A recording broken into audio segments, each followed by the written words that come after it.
a fool with a tool is still a fool. Why do marketing teams naturally gravitate to Asana quicker? Why do HR teams ignore all of the systems altogether? And it comes back to something that Atlassian and many of their peers within this space are preaching a lot. You need to be where the teams are working. Who cares? Users of Jira are trying to get their work done. They're trying to get their reporting updated. They don't care if it's called an issue, a task, a user story. No, you don't work according to the tool works according to you. Mm-hmm. And I've been saying that for like 15 years plus with every system I've ever worked with, ecosystem I've worked in. So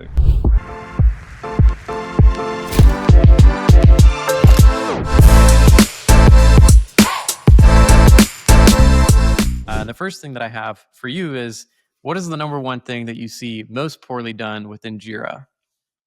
oh my gosh. I know it's a heavy one to start with. I mean, well, I've got two answers to that, right? Because you didn't specify users or anything. Mm-hmm. So the first answer is a little stab at Atlassian. I mean, they're used to that from me as the fun man, right? So I would say the most poorly thing done in Jira is reinventing the wheel constantly. There's another huge, massive UI, UX rollout. Nav bars have changed locations again. I mean, when was the last one? 2 years or 3 years ago or something? And that's You're not not even a fan of the new UI, is that right? I don't care about new UIs and stuff like that. I learn about them. I will use the wizards. I will just get on with it because I just don't count it as something, circle of influence. It's not something worth worrying about. It just ruins the day when someone is like, oh my God, what's going on? Blah, blah, blah. And yeah, stop reinventing the wheel. And then also focusing on Jack. I mean, there's so many Jira bugs open and this and that could improve users' lives. Focus on Jack, get some of that stuff cleaned up, or at a minimum, the stuff you're never going to touch that's 10 years old and open for so long, gathering interest. Yeah, just get rid of it, right? But that's a nice stab at Atlassian, just for fun. I think from a user perspective, it is probably just the age-old saying, a fool with a tool is still a fool. And so a lot of people, I think, and I'll say I think or not believe and know because it can vary for everybody, but my sort of thinking is that a lot of companies look at any tooling and say, right, that's the silver bullet. Let's install it. Let's go. Our lives will be so much better, right? And it's a lot of what Fun Inc. preaches very successfully with our future TED Talk presentation that we've taken to many different cities now the last six or 8 months.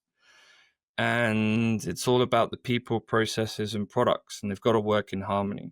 So I would say still today, my number one gripe with sort of poor use of Jira is that people don't have the right workflow set up. They don't have the processes aligned to how their people work and how they work as a group. Of course, now that an issue is called a work item, again, causes more confusion with users. So I slipped right back to Atlassian, funnily enough. But how people, I think, often forget, how do we as humans work nowadays? How do we use AI to empower us? What's our process, and thus how do we use the tool? I feel like in that triangle, process and tooling kind of comes together, but the people come first. How do the people use it, whether they're using AI or not? So that for me, it's a very high level, holistic sort of system of work thinking. But that's it. Like anyone complains about, well, this doesn't work in Jira, and I'll immediately go, how do you work? And they go, well, the tool should just do what I want, right? No. You don't work according to the tool works according to you. And I've been saying that for like 15 years plus with every system I've ever worked with, ecosystem I've worked in. So counts for Jira.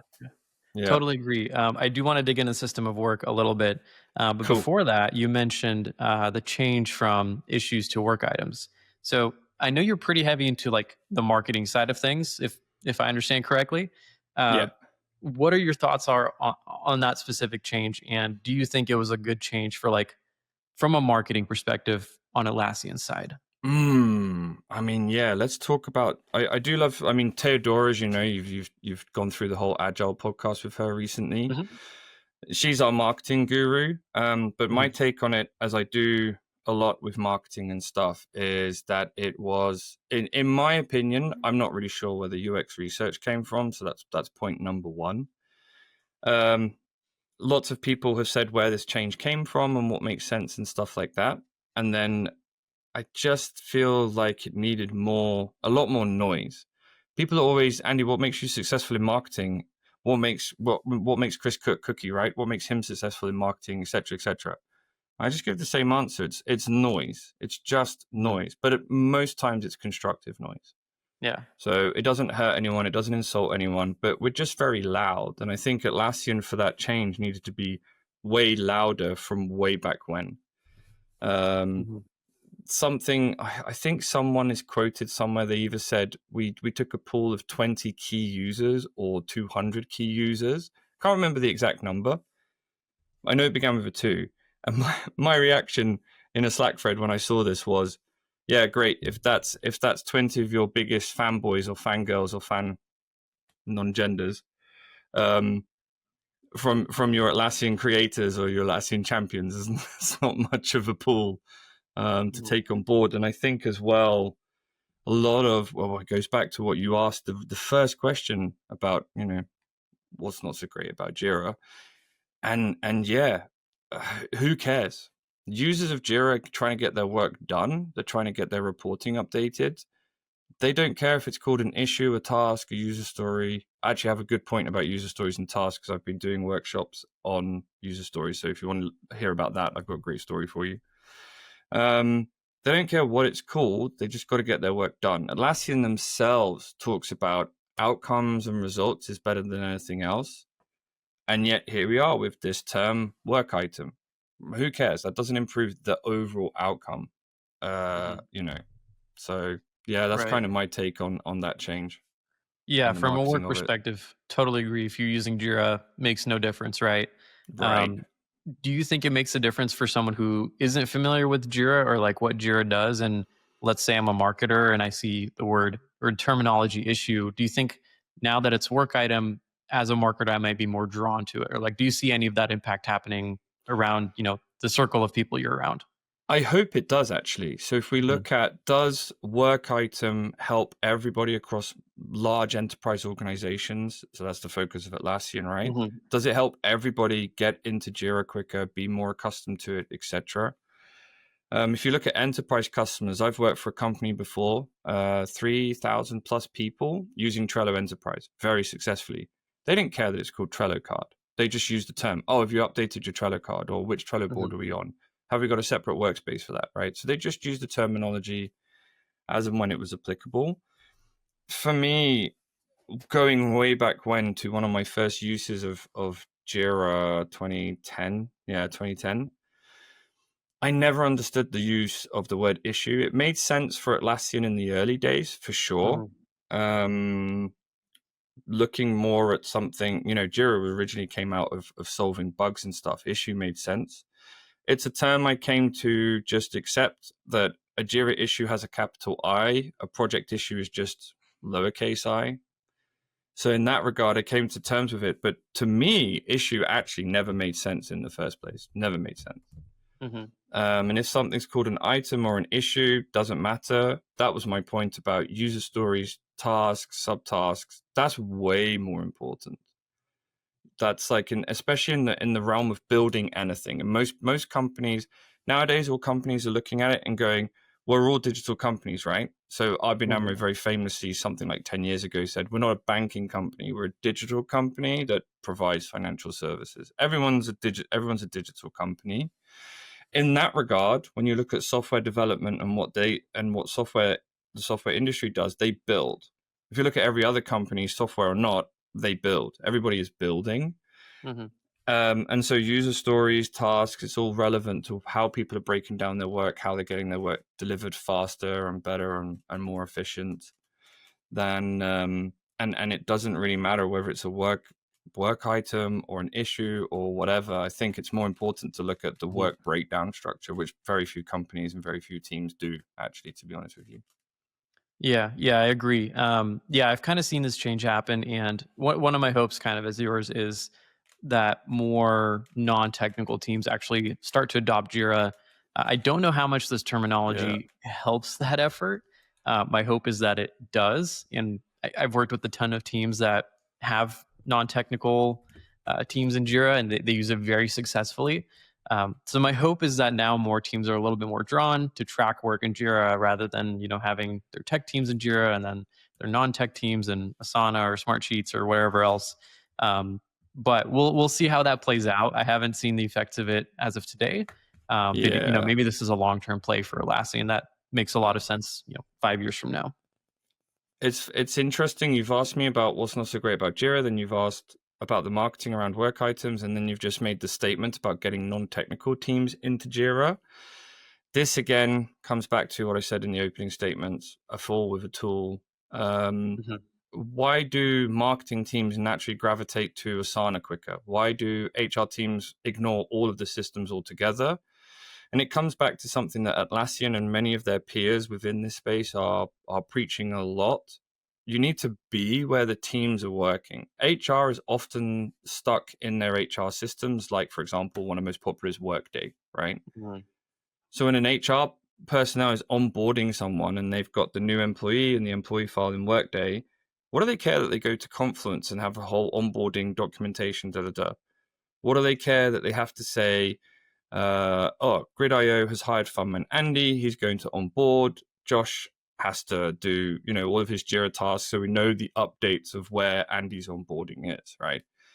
At the end of the day, no one cares. But Atlassian care, senior leadership teams, especially if enterprises do care, because they want to understand how they're performing, they want to understand how good their outcomes and their results are. It just comes back to very good app adoption, making sure people understand. But also, a lot of times, if we were specifically to go back to software industry, a lot of people, let's say GitHub's very popular, right? So if you use an app like Git integration for Jira, who's one of our customers of Fun Inc., and we work with them loads on different aspects, people are able to just work in GitHub and everything just gets automatically linked to Jira. So the updates of where dev, let's take a junior dev who doesn't give a rat's ass about Jira. Everything can still be integrated and updated. And it's about where people work. I think we see this a lot with Rovo. Mm-hmm. I did some heavy testing myself just to understand it, and the systems I was able to connect to was insane. So Atlassian's really putting out that enterprise link connecting app, basically that platform that will eventually connect everything. So in the future, HR can just work in Workday and someone else can find what they need in Confluence, right? Or automatically linked, or that Rovo agent is built to say, Farman Andy's joining Grid. Josh needs to onboard him, and HR never leaves that system because they just tell the Rovo agent what to do.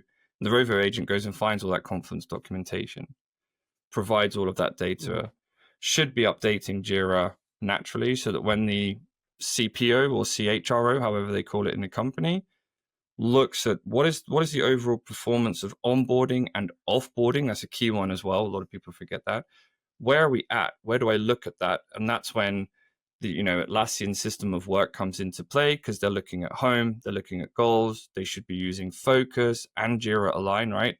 Big, large enterprises should have it all and be able to say, hey, efficiency's up for onboarding. Offboarding kind of gets a bit forgotten. Cool. Well, we need to focus on our offboarding and make sure people departing the company have a good feeling, even the ones that get laid off, to be honest with you. Layoffs are tough, but they should be handled very, very professionally. And so in that regard, it's more about people understanding their processes again and how people work, and then how they use the tools and how the tools are interacting, and getting it all aligned into that beautiful 3Ps triangle. Yeah, I love that you bring up kind of each team has their own place to work, and you want to be where that work happens. One of the common things that not only I run into, but a lot of teams that I run into come across is, how do you know whether or not you need to remain in a tool like Workday or maybe build out a new process within Jira? When do you replace a tool, or when do you integrate with a tool? What are your thoughts on like what you do when? For me, it all comes down to pretty much sticking with an agile methodology And this is not just software teams. This is any teams, any organization, whether it's individual, team level, organization level, on the really big higher up. If you look at why do we replace tools, why do we invest more in others, it really comes down to an agile mindset of what is working, what isn't working. Regular retrospectives. Everybody who will eventually watch this video at this point is listening to me preach and go, yeah, we will spend months working on something or with something or whatever. It could be a Kanban style with just onboarding and offboarding HR staff. It could be very much sprints, marketing campaigns, could be sprints for software teams. And very rarely people are looking back on what went well, what could have been better, what should be done differently, and really then actually changing it. I think it was Peter from Atlas Advantage recently, his Ignite presentation, right? The only constant is change, but people don't change with it. I love telling people the stories, and I won't say the company name. I'll get into a lot of trouble. But I once worked for a company a long time ago who was very happy working on one stack. Can't say what, people will work it out eventually or use Google or whatever. And the shareholder, I think it was one of the board of directors of a new company, was playing golf with a shareholder of the mother company that owned Stack A. And Stack shareholder and board of director Stack B wanted their stuff. And so they had like a bet or something on the golf course, and the entire thing, laptops, infrastructure, whole thing changed over to Stack B, completely ruined the company for a year or two, something crazy like that. The inefficiencies were rampant stuff. So definitely, how not to do it. That's one way. And then the other hand is, well, let's review, let's look. It's very difficult, day-to-day business. Most people, us millennials, are working 10 to 12 hours a day because we think that that's what we have to do. Now Gen Y is starting to come in going, get out of bed before 10. No, I've seen all the other generations burn out before me. I'm going to go to Starbucks first and have a coffee and do some Instagram updates, right? So lots of retrospectives and lots of changing and keeping up to date is going to help companies a lot. Really take that step back and go, what can we do better? What should we do differently? And that's when the idea of changing a tool or improving its use, that's where it's going to come in. That's great. You mentioned burnout. I actually don't believe in burnout. I think people do burn out when they do something they don't want to do. I mentioned this because I know you talk a lot about keeping work fun. So I'd love to hear maybe how some of the strategies that you would take, let's say, to if you're running a company or a team, to make that work fun and to make it, exciting for the people that are there. Oh, that's a huge topic to talk about, making work fun. Top three things, maybe. I would say, well, top three things is the 3 Ps, the 3 Cs, and the 3 Ds. So I've already talked about the 3 Ps, people's products and processes, and having them all aligned. The way to keep them all aligned is with the 3 Cs, so communication, collaboration, and camaraderie.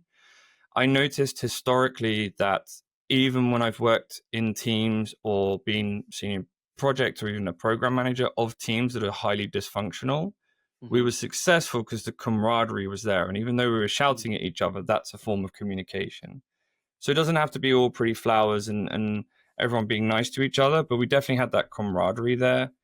And the collaboration is critical. I mean, all that sort of cliche stuff of a chain is only as strong as its weakest link, stuff like that, right?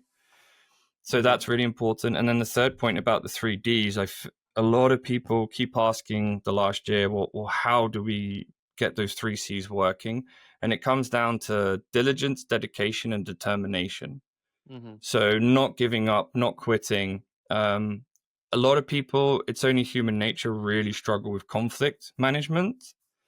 I will just blurt out whatever is on my mind in that moment because I don't see the point of being around the bush. There are people I know who probably, if I meet up with them for a beer, I could mention something that happened, say, 6-7 years ago, and it will still be winding them up and they'll still be pissed off about it. And because in that moment, they never talk to their manager or talk to their colleague or whoever, it still irritates them. I have some things from 10 years ago where I'm like, man, I wish I just told that person to back off and slap him in the face or whatever. But there are moments as well when I've just been in front of a CEO and they've gone, hey, how's it going? Da, da, da. What do you think of the latest town hall? And I just told them, and they just stand there with their jaw dropped going, oh my God. It's like, yeah, dude, like everything you say on a monthly basis does not translate to operations or tactical plans or whatever. So Mm-hmm. um, it takes a lot of time to dive into the subject matter, but those 3Ps, 3Cs, and 3Ds is a really great way of doing it. Mm-hmm. I love Um, that. yeah, yeah, What's definitely. is this more of like a mindset that you have, or is there practical ways that you could maybe implement this with the Atlassian system of work to make this more literal and real for people when they're actually using these tools? It's combination of, right? Mm-hmm. So whenever whenever I meet up with certain friends on the weekend and we're not talking about work as much, we're talking more about life. We talk about so one of my friends, Rainer, has this awesome philosophy on conversations with the colon, which is very nicely worded. Sadly, he doesn't have a podcast or a blog about this, but he talks a lot about trusting your gut feeling and talking to your gut feeling and stuff like that and understanding it. And I think there is something to be said with what did he once say? We came to a conclusion when we were having some really nice Italian wine. He's half Italian, half German. And he said, I think both of us together he said most of it, and then I kind of finished it off, and we came to a conclusion of follow your heart. Um, what was it? Follow your heart, talk to your brain, but talk with your brain, but listen to your gut. Mm-hmm. Like those three. So a lot that is very much mindset, and that's very much like airy fairy, yeah, philosophical mumbo jumbo. But it can be done very, very practically. So if we talk about Atlassian system of work, their playbooks are so good. I'm surprised more people don't just grab them off the internet. They're totally free. Mm-hmm. For example, I've mentioned retrospectives and how people can enact change within their systems and their tooling by being highly agile. There's a whole retrospectives playbook. Mm-hmm. The most interesting one, and I think it was so I love watching Don Price's Experts Unleashed. And the one that I watched most recently, properly in full, because often I start something and 10 minutes in, I'm like, oh, I'll watch it later and have a lot of unfinished podcasts and stuff. But the one I recently watched the most was a guy called Cam, who's one of the founders and CTO of Canva. Mm-hmm. And it was a really interesting chat that they had. And I really, in particular, loved the fact that they had recently used one of Atlassian's playbooks. And Mm-hmm. so that on a very practical sense, there's a lot of books, there's a lot of playbooks, all digitally available online, YouTube videos that people can follow, Udemy courses that are often heavily discounted, right? That's how Udemy works recently. But there is a lot of practical ways that people can do this. We've had people ask us what it would cost for Fun Inc. to come in and do education workshops for a whole day on this subject matter. Mm-hmm. So we've done a few education workshops on strategy. So it's not been about the 3Ps, 3Cs, cultural change, and that sort of stuff. But people often ask, what does Fun Inc. do? And I respond with, well, we are strategic growth consulting firm, and we do that through cultural change. And actually, I would say 80% of our work is actually cultural change, Okay. but no one wants to pay for that. So a lot of it is that 20% that helps us earn money is the strategic part, increasing revenue, lowering Mm-hmm. costs, people's profitability and stuff. And then we do these education workshops for a full day, really smash Mm-hmm. it out, hammer it out for people. Look again, people ask, well, what's the structure of this workshop? We start with a retrospective. Maybe we use the four Mm-hmm. L's. Maybe we use the WW approach with the what could have gone, what went well, what could have gone better, and yeah, that's a very practical way to help people, especially as we Mm-hmm. recently did that with Aptis, who have a really awesome app called Epic Sum Up, and it was really about historically long term, but also the last year, and then looking through strategic plans and then writing it out and having something very actionable. So we talk a lot with people about info and ideas are great, but action and results are better. And so, yeah, we're always looking to have the action part at the end of the day. If someone's watching this and they like certain segments, go ahead and write down what was your biggest takeaway, but then again, actually go and plan some time to enact on that takeaway. So if someone's never heard of Atlassian playbooks, book some time next week. As you're watching this, go, right, this time next week, book the best 10-minute slot and go check out everything to do with Atlassian playbooks. Just 10 minutes, but it's still action. So it's still good. That's a great point. So if you're listening, that's your task from this podcast. There we go. Yeah. I love that you bring up the playbooks, because I've looked into a lot of those and I've used a lot of those myself. Even like the Atlassian system of work, a lot of great content from Atlassian.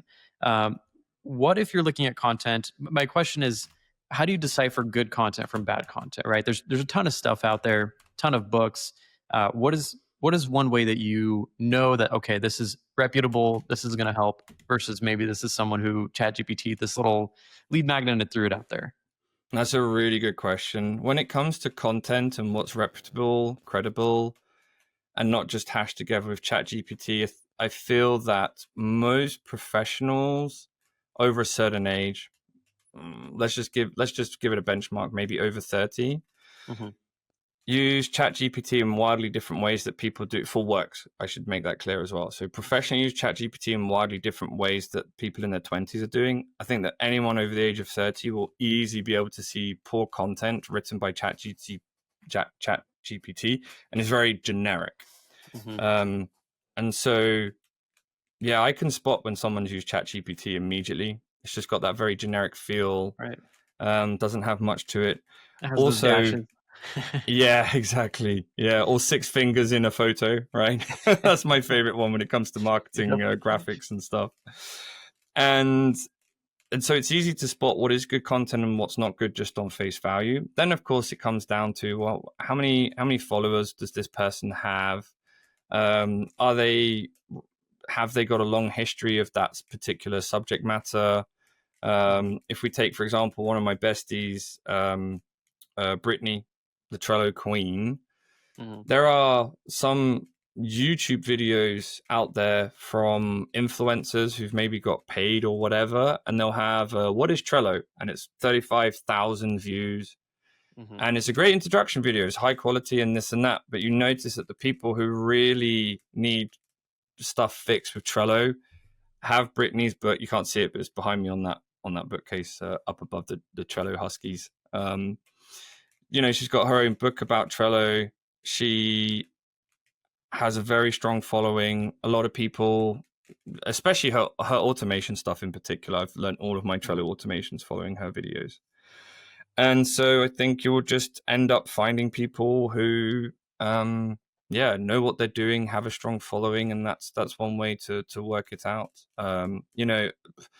Just have another little dig at Atlassian, because it would be fun, man, if I didn't. But I hardly look at any of Atlassian's mark. I look at it to stay up to date on what they're pushing as a message. But in terms of how the tools work, it's just marketing. It's pure marketing.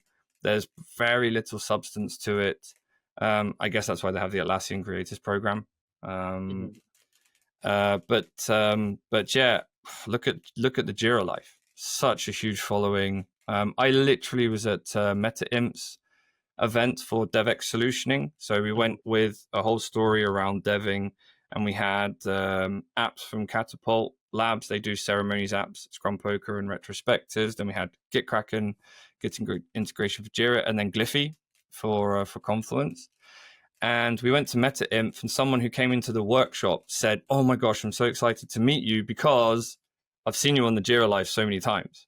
And again, so not only is the Jira Life getting, credibility for what they do, Farman also got credibility because he was on the Jira Life. So there's this lovely Hungarian gent comes to the workshop because of that podcast. So that's cool. Yeah, I hope it answers the question. I think it's just about there'll also be an element. There's a third element as well of, well, what works for you, the individual. Do you like someone's content? Does it help you? No. Yeah, don't follow them. Don't watch anything else, even if they have 1 million subscribers. What works for that person in that time? Yeah, makes sense. That's pretty good advice. I always try to check in on like a track record of, does someone speak about the same thing for the past 10 years? Are they passionate about that? Have they helped other people that are reputable and that recommend them? So those are really good points. Some strategies that I use as well. You also did mention a couple of things on tracking and reporting. I want Yeah. to pick your brain a little bit on how someone could get started from ground zero, no reporting, to get to a place where you have some reporting in place. That's actually helpful to track your work and being able to make some relevant decisions on that reporting. I have noticed that as a random, I wouldn't call it best practice, I would say widely used practice. To get starting on reporting, people are just diving into Excel or Google Sheets and just start making their lists. Mm-hmm. So I would say that the step off, that's fine, because then at least as long as people know how to access it and gain access to that data, and maybe there's some graphs have been built around it and stuff like that, the next step is definitely using the right tools and the right system. And we've talked Mm-hmm. about it loads, so I'm going to repeat myself a little bit now, but the right system has to be in place, and the right data. Like, it all comes down to data. I'm having amazing conversations with one of my other besties, Hendrik, because he is a CRM guru, also digital craftsman, as he likes to name himself. And we've been having loads of conversations about CRMs. I have never worked for a company that has a clean system. When it comes to reporting, CRMs are the worst across the world. So this goes completely off track from Atlassian as a focal point, and Jira. However, it's a great example of poor data that's not updated, data that's not clean, etc. You can't report on it. It's just Mm-hmm. impossible. So if you look at a Jira admin who so many Jira admins over time have had someone come and go, oh, what's this dashboard stuff? How do I use it? Should I use custom charts? Should I use EasyBI? Like, what do I do? Blah, blah, blah. Often the admin will build them something just to get rid of them off their desk. But the good admins, the really great ones, are taking their experiences and sitting down with someone in a call and going, well, what do you want to see? Mm-hmm. Because sometimes the data is not even available. Maybe people haven't used the right work item, or work items aren't updated. There is a very, very old video from one of my favorite people at Atlassian, a very good friend of mine, Manon Subiz Camille. When she, back in the days of Tweeby, she did a whole, I think she's got 4 or 5 videos on what is a dashboard, how do you use a dashboard, etc., etc. Those videos are still around and available. So specific to Jira users, start using dashboards, start building out, look at what information is missing, and where those knowledge gaps are, and how to jump on them, fix them, change them. Yeah, it's and then also as well, keep in mind the goal. That's so important. What do you want to see? What do you want to report on? If there's a small company of, say, 3 or 4 teams, and it's highly matrixed from different subject matter experts coming in, are you reporting on all 4 teams, or are you reporting per project level? I recently did this with a very cool customer of Tempos, who was using the timesheets and the custom charts integrations. I say recently, it's probably almost a year and a half ago now.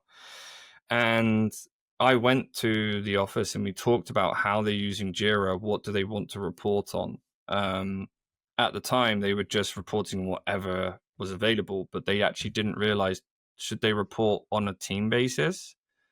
Because UX is overloaded, full stack's overloaded, and they've all been in a matrix manner dragged into different teams to work on individual projects. Are we doing it per team subject matter, or are we doing it per project?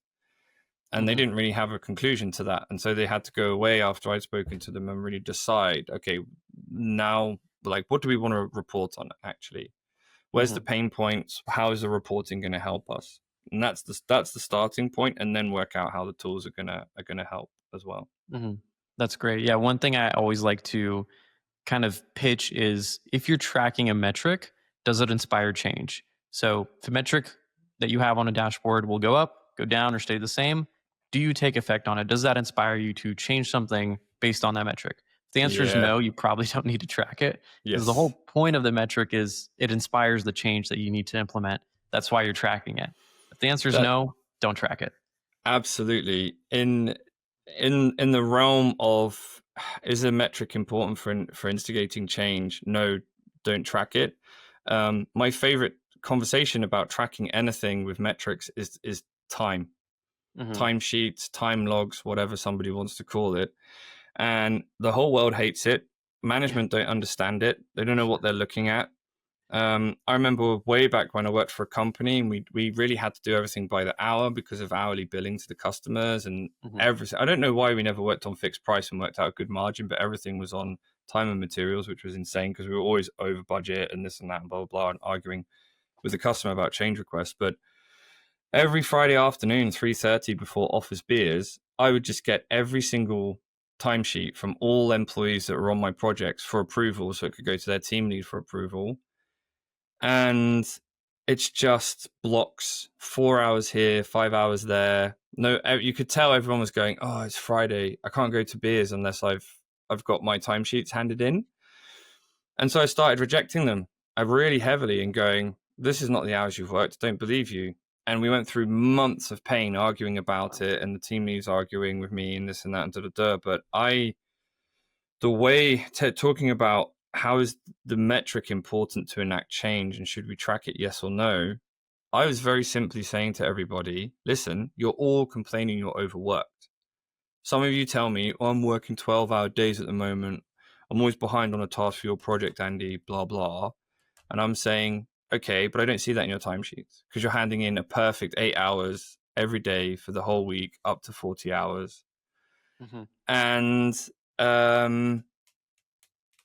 And so it was about like, if you're really overworked and you're going into too many meetings and this and that, you kind of have to put some effort in to show that. And we started changing it because I was rejecting for a perfect 40 hours and these days of like 8-hour blocks or whatever, rejecting. And we slowly started seeing where the bottlenecks and pain points were.